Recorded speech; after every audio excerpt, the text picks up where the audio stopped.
Hello, Union Mill. It's time for great art. This month's artist is Piet Mondrian. Mondrian is one of the most important modern artists because he invented an entirely new style of abstract art. Peter Cornelius Mondrian was born in the Netherlands on March 7, 1872. When he was 20 years old, Mondrian began studying at the Academy of Fine Arts in Amsterdam. Many of his early paintings were landscapes of the Dutch countryside in his home country. Some of them were influenced by his uncle. In his later landscapes, Mondrian no longer used a broad range of colors to give them a realistic appearance. Instead, he began using the three primary colors: blue, red, and yellow. This painting shows a tree at sunset, using only blue, red, and yellow. Here is a painting of a windmill with that same color palette. When he was 40 years old, Mondrian moved to Paris and shortened his name to Piet.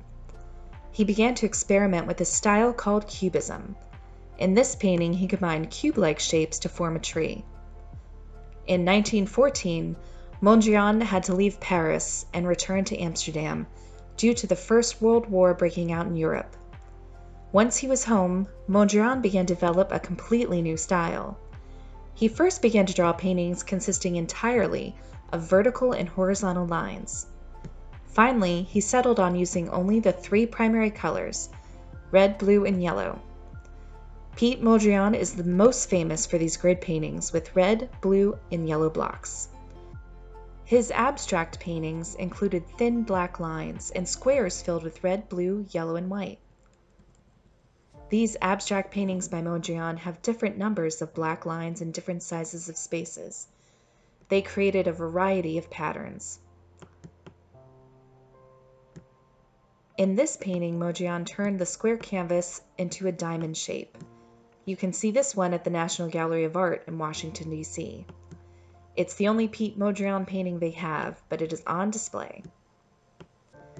Here is a black and white photo of Mondrian in his art studio. In 1943, Mondrian painted Broadway Boogie Woogie. It's one of his most famous paintings. This painting still uses red, blue, and yellow on a white background, but there are two big differences. The black lines are gone, and there are many red, blue, and yellow squares arranged in rows.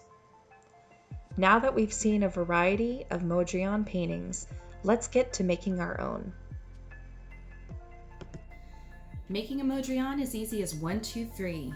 Start with a piece of white paper, and you need three primary colors: red, blue, and yellow. And you also need a black outline. Draw some black lines on your page and color in the shapes, leaving some white. You could also make one out of cut paper and glue.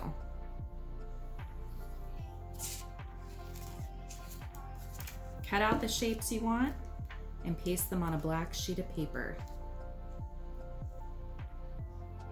You could even make a Mondrian out of Lego.